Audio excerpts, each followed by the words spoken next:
सुजानगढ़ सूचना में आपका स्वागत है। कर्ज माफ़ी और भत्ता देने के मामले में कांग्रेस सरकार पर वादा खिलाफी का आरोप लगाते हुए भाजपा कार्यकर्ताओं ने सोमवार को गांधी चौक में धरना दिया। चूरू जिला सांसद राहुल कस्वा के नेतृत्व में आयोजित धरने पर पूर्व विधायक खेमाराम मेघवाल सहित बड़ी संख्या में भाजपा कार्यकर्ता मौजूद रहे। सांसद राहुल कस्वा ने धरने को संबोधित करते हुए कहा कि एक तरफ जहां कांग्रेस के राष्ट्रीय अध्यक्ष राहुल गांधी ने कर्ज माफी का वादा किया था और जनता को बरगलाकर प्रदेशों में सरकारों का गठन किया, वहीं सरकारों के गठन के बाद अब राहुल गांधी देश के पीएम को कोसते नजर आ रहे हैं और ऐसा कह रहे हैं कि वो कर्ज माफी तक देश के पीएम को सोने नहीं देंगे। लेकिन भाजपा अब किसानों का कर्जा माफ़ करवा कर ही दम लेगी। पूर्व विधायक खेमाराम मेघवाल ने धरने को संबोधित करते हुए कहा कि कांग्रेस सरकार ने जनता के सामने झूठे झांसे रखकर सरकार बना ली और अब जनता इनके झूठे बहकाव में नहीं आएगी और हम लोकसभा चुनाव में 25 सीटों पर भाजपा को जीत दिलाएंगे और नरेंद्र भाई मोदी देश फिर से पीएम बनेंगे। धरने पर भाजपा देहात अध्यक्ष महावीर सिंह पार्वती सर, शहर मंडल अध्यक्ष वैद्य भवनलाल शर्मा, बुद्धि प्रकाश सोनी, गणेश मंडावरिया, जिला महिला मोर्चा अध्यक्ष यशोदा माटोलिया सहित अनेक नेताओं ने विचार प्रकट किए। सांसद राहुल कस्वा के संबोधन के बाद भाजपा कार्यकर्ता रैली के रूप में नारेबाजी करते हुए उपखंड कार्यालय तक पहुंचे। प्रदर्शन के दौरान मांगीलाल भामू, श्रवण सिंह, नवरत्न पुरोहित, नरेंद्र गुजर, गंगाधर लाखन, श्रीकांत ओझा, गोपाल सोनी सहित बड़ी संख्या में भाजपा कार्यकर्ता मौजूद थे, जिन्होंने कांग्रेस सरकार के खिलाफ नारेबाजी की और नारेबाजी के बाद उपखंड कार्यालय में नायब तहसीलदार को सीएम के नाम ज्ञापन सौंपकर किसानों का जल्द से जल्द कर्ज माफ़ किए जाने की मांग की और बेरोजगार लोगों को भत्ता दिए जाने की मांग की। आप भी देखिए क्या क्या हुआ इस कार्यक्रम में और बने रहिए ताज़ा खबरों से अपडेट रहने के लिए सुजानगढ़ सूचना के साथ। बेरोजगारी भत्ता किसानों का संपूर्ण लोन किसानों का संपूर्ण लोन बेरोजगारी भत्ता बेरोजगारी भत्ता किसानों का मूंग खरीद किसानों का संपूर्ण लोन भारतीय जनता पार्टी बेरोजगारी भत्ता किसानों का संपूर्ण लोन गहलोत तेरी धोखाधड़ी कांग्रेस तेरी धोखाधड़ी बेरोजगारी भत्ता किसानों का संपूर्ण लोन।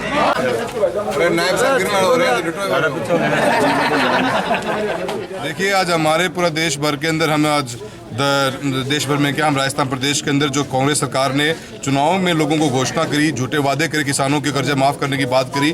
आज की तारीख के अंदर हमारे युवा साथियों को 35 रुपये प्रति महीने के भत्ता देने की बात करी और जो आरक्षण भारतीय जनता पार्टी की सरकार नरेंद्र मोदी जी नेतृत्व में दिल्ली में जो हमारे जो गरीब तबके के इकोनॉमिक वीकर सेक्शन के लोगों को आरक्षण देने की बात कही है, उसको लागू जल्द से जल्द करें। इसके लिए हमने आज धरना प्रदर्शन किया है और हमारा ज्ञापन एसडीएम महोदय के मार्फत हमने मुख्यमंत्री महोदय को ज्ञापन दिया है ताकि हम बता सकें किसानों की जो आपने कर्जा माफ़ी की चुनाव में घोषणा करी है उसको तुरंत लागू किया जाए और संपूर्ण कर्जा माफ़ी की बात की गई थी। आप ये बीच में लॉलीपॉप्स देने का काम ना करें और युवाओं का भत्ता देना शुरू करें और जो 10% आरक्षण है उसको जल्द से जल्द लागू करें राजस्थान में ताकि लोगों को उससे फ़ायदा मिल सके। लोकसभा चुनाव के अंदर वही मुद्दे चलेंगे जिस तरह लोगों को उन्होंने बेवकूफ़ बनाया, किसानों को बेवकूफ़ बना के उनका मत का प्रयोग करने की कोशिश की है कांग्रेस ने। ये मुद्दा तो चुनाव में पक्की बनेगा लोकसभा चुनाव के अंदर कि झूठे वादे करने वाली कांग्रेस की सरकार का अपना रूप देख लिया है। 10 दिन के अंदर लोन माफ़ करने की बात की गई थी, आज 1.5 महीने से ऊपर हो चुका है, लोन अब तक माफ़ हुआ नहीं है। प्रियंका गांधी मेन स्ट्रीम की राजनीति में आई है, क्या फर्क पड़ेगा? मोदी जी का कोई रुकता नहीं जी। आज हम पूरे राजस्थान के अंदर जो कांग्रेस सरकार ने सरकार बनने के पहले उनका मुखिया राहुल गांधी ने घोषणा की थी कि आने वाले 10 दिनों के अंदर हमारी सरकार बनते ही हम संपूर्ण कर्जा माफ़ करेंगे, लेकिन इस सरकार ने आज 42-43 दिन होने के बावजूद भी अभी तक कोई इसकी कोई नीति नहीं बनाई है। सिर्फ एक फर्जी डॉक्यूमेंट्स ऐसा पेश किया कि हम संपूर्ण कर्जा माफ़ कर दिया। अब उसमें कितना कर्जा माफ़ हुआ है कितना नहीं हुआ, आज तक कोई उसकी गतिविधि नहीं हुई है। ना कोई बैंकों में इस तरह के कोई आदेश आए हैं, ना किसान आज दर दर भटक रहे हैं, बैंकों में जा रहे हैं, पूछ रहे हैं, लेकिन किसी का कर्ज माफ़ नहीं हुआ है। कहीं कह रहे हैं कि अभी हम कमेटी बनाई है, तो कमेटी के माध्यम से हम सर्वे कराएंगे कि किसका लोन माफ़ हो सकता है, किसका नहीं हो सकता। इस तरह के लुभाव ने ये वादा करके जनता से वोट हटाने का जो काम किया है, जनता के साथ धोखा किया है, किसानों के साथ, बेरोजगारों के साथ धोखा किया है। और हम आज उस बात को लेकर के यहाँ एकत्रित हुए हैं और मुख्यमंत्री के नाम से हमने यहाँ एसडीएम के द्वारा ज्ञापन दिया है और उसमें ये मांग की है कि जो आपने वादा किया था, आपने 2 दिन के अंदर आपने जो आदेश किया था उस आदेश की पालना करें और किसानों के संपूर्ण जो कर्ज था उसको माफ़ करने की बात की थी उसको माफ़ करें। और उसके साथ साथ आपने बेरोजगारों को 3500 रुपये भत्ते देने की जो बात की थी उसको भत्ता देने का काम भी अति शीघ्र करें। और ये 10% जो स्वर्ण वर्ग को आरक्षण का जो काम किया है मोदी जी ने, उसको तुरंत लागू करके उनका हर व्यक्ति तक लाभ पहुँचाने का काम करें।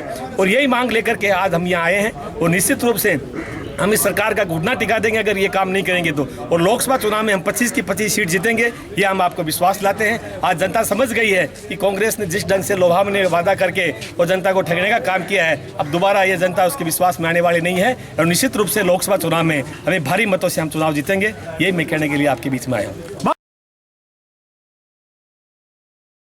अन्याय होगा और हम इस बात को विधानसभा के अंदर तो उठाएंगे ही उठाएंगे, पर सुजानगढ़ से लेकर आज पूरे जिले भर के अंदर धरना प्रदर्शन चल रहा है और मजबूती के साथ बात रखी जाएगी कि कर्जा माफ होगा तो हर किसान का होना चाहिए। यही वादा करके गए थे कांग्रेसी यहाँ पे और उस वादे को पूरा करने का समय है। युवा साथियों के लिए 35 रुपए प्रति महीना भत्ते देने की बात करी गई, उसके बारे में भी कोई बात नहीं, कोई इस बात को तैयार नहीं।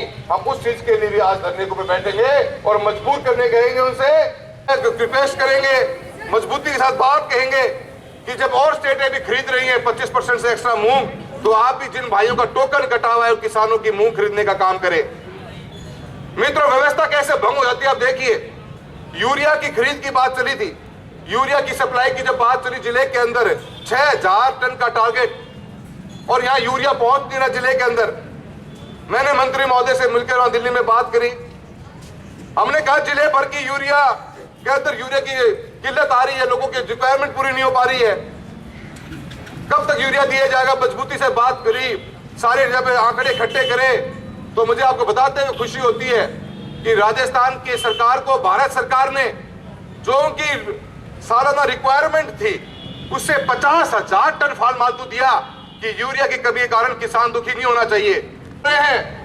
चूरू जिले का 6000 टन का टारगेट था जुलाई दिसंबर के महीने का, 3000 टन से ऊपर माल नहीं दे पाए, जिले के अब माल किसी और जिले में दे दिया गया।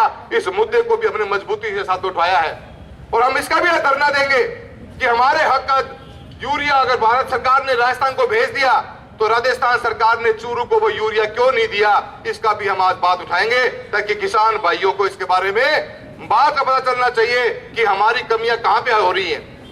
मित्रों, बीते हुए 5 साल में ऐतिहासिक काम भारतीय जनता पार्टी की दिल्ली की सरकार ने और राजस्थान सरकार ने किए हैं। आज कांग्रेस ने लोगों को झूठ की राजनीति कर भाई भतीजाबाद की राजनीति कर धर्म की राजनीति कर लोगों को बदगंदे झूठे वादे करके जो राज तो ले लिया, पर इस राज को हम रुकने नहीं देंगे, इस राज को मजबूर करेंगे। और मैं जानता हूं भारतीय जनता पार्टी का एक एक कार्यकर्ता आगे बढ़कर बढ़ेगा और इस बात को मजबूती के साथ रखेगा कि जो वादे आपने चुनाव में लोगों के साथ किए थे उन वादों को पूरा करने का समय आ गया है। या हम आज से कर रहे हैं, अपन सभी भाई चलकर एसडीएम को मुख्यमंत्री महोदय के नाम पे ज्ञापन दे के आएंगे और जो वादे आपने चुनाव में किए थे उन वादों को पूरा करने के लिए गुहार करेंगे। उपखंड कार्यालय पर भारतीय जनता पार्टी के द्वारा मुख्यमंत्री जी के नाम किसानों की ओर से भारतीय जनता पार्टी की तरफ से एक ज्ञापन देकर के सरकार को चेताने का जो काम करने का जो आज हम करने जा रहे हैं कि सरकार ने इस चुनाव से पहले कांग्रेस के राष्ट्रीय अध्यक्ष जी ने उन्होंने कहा था कि हम चुनाव जीतने के 10 दिन के भीतर भीतर किसानों के संपूर्ण कर्जा माफ कर देंगे। और उन्होंने जो सरकार बनी, अशोक गहलोत जी ने एक आदेश किया कि किसानों के कर्जे माफ करने का, लेकिन ना तो उसमें कोई इस तरह की कोई नीति बनाई, ना उसमें ऐसा कोई बात लिखी कि किसका किसानों का माफ होगा, किसका नहीं होगा, कितने रुपए का होगा और ये रुपए कहां से आएंगे और उसके लिए कहां से प्रावधान किया गया, उसका कोई ब्यौरा देते हुए नहीं उसने दिया। और यही कहा कि हम किसानों के कर्जे माफ कर दिए। लोग ये सोच रहे हैं कि कर्जा माफ हो गया, लेकिन बैंक में जाते हैं, पूछते हमारा कर्जा माफ हो गया क्या, बोले आज तक कोई कर्जा माफ नहीं हुआ। यानी अभी तक तो उन्होंने इस तरह का एक झूठा आदेश निकाल करके और किसानों के साथ जो खिलवाड़ किया है, किसानों के साथ जिस ढंग से उन्होंने इस तरह की जो आदेश निकाल करके और जो किसानों के साथ कुठाराघात किया है, आज हम उसके विरोध के अंदर आज भी किसान इस बात के लिए लोग टकटके लगाए बैठे हैं कि हमारा किसानों का कर्जा माफ होगा।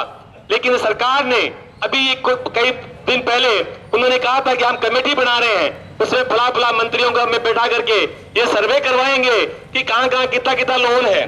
सर्वे पहले से हुआ है, लेकिन ये दोबारा सर्वे कराने के लिए, ये समय बर्बाद करने के लिए, और इनके पास न तो कोई पैसे की व्यवस्था है, न उसके पास कोई नीति है। ये सिर्फ लोगों को बरगलाने के लिए, किसानों को भ्रमित करके और सत्ता हथियाने के लिए ये षड्यंत्र रचा था। उस षड्यंत्र के तहत आज इनके सामने ये बात आ रही है कि हम देखेंगे कितना माफ हो सकता है, 1 किलो गेहूं बीपीएल वालों को दे देंगे। अभी पता नहीं क्या घोषणा कर रहे हैं, पहले जो चुनाव से पहले जो घोषणा की उसका कोई अता पता नहीं है। ये सिर्फ लोगों को भ्रमित करके और बेकाबू में ला करके ये जनता से वोट ऐंठने का काम करने जा रही है। इसलिए हमें सचेत होने की आवश्यकता है, क्योंकि आज ये कार्यक्रम है पार्टी का कि आप इसके बारे में सरकार को चेताएं, और ये निश्चित रूप से इसके बारे में जो उन्होंने डिले जो हुआ है वो किसानों के स्तर पर नहीं हुआ। किसानों ने टोकन ले लिए थे, लेकिन ये अभी मूंग खरीद बीच में बंद कर दी गई थी। ये किसी ने कहा कि चालू कर रहे हैं, लेकिन अभी हुई नहीं है। उसके बारे में भी आप इसके बारे में विचार कराएंगे और आप सब लोग पधारे, क्योंकि आज सावा का दिन भी है और काफी दूर से आप लालगढ़ से आए हैं, आप जोगलसर से आए हैं, आप कल्याण से पंचायत से आए हैं।